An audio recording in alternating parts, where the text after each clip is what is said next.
Hi friends, నమస్తే. Welcome back to Sudhavahini vlogs. ఈరోజు పిల్లలకు ఎంతో ఇష్టమైన కప్ కేక్స్ ఇంట్లో ఎలా ప్రిపేర్ చేయాలో చూసేద్దాం. ముందుగా 200 గ్రామ్స్ అన్సాల్టెడ్ బటర్ తీసుకొని రూమ్ టెంపరేచర్లోకి వచ్చిందాకా ఉంచాలి. రూమ్ టెంపరేచర్లో కొంచెం మెల్ట్ అయిన తర్వాత కొంచెం పాలు పోసుకుంటూ విస్కర్ సహాయంతో కలుపుకోవాలి. ఇప్పుడు మిక్సీ జార్లోకి 1 కప్ షుగర్ తీసుకొని పౌడర్ లాగా చేసుకొని బటర్లో వేసి బాగా కలుపుకోవాలి. ఇక్కడ టోటల్గా 1 గ్లాస్ మిల్క్ యూజ్ చేశాను నేను.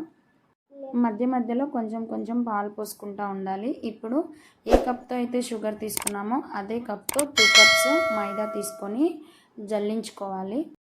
ఇందులోనే 1 spoon baking powder, 1/2 spoon baking soda వేసి జల్లించుకోవాలి. ఇలా జల్లించుకోవడం వల్ల కేకు ఫ్లఫీగా వస్తుంది.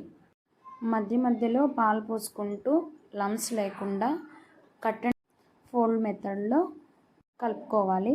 ఇప్పుడు ఫ్లేవర్ కోసం వెనిలా ఎసెన్స్ వేసి ఇంకొకసారి కలుపుకోవాలి.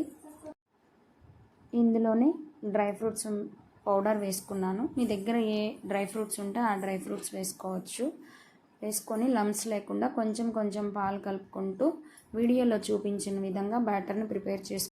ఇక్కడ నేను పేపర్ కప్స్ తీసుకున్నాను. ఈ పేపర్ కప్స్కి కొంచెం నెయ్యి రాసి మైదాతో డస్ట్ చేసుకున్న తర్వాత మనం ముందు ప్రిపేర్ చేసుకున్న బ్యాటర్ని 1/2 కప్ వరకు ఫిల్ చేసుకొని లమ్స్ లేకుండా 2 టైమ్స్ ప్యాక్ చేసుకొని పక్కన పెట్టుకోవాలి.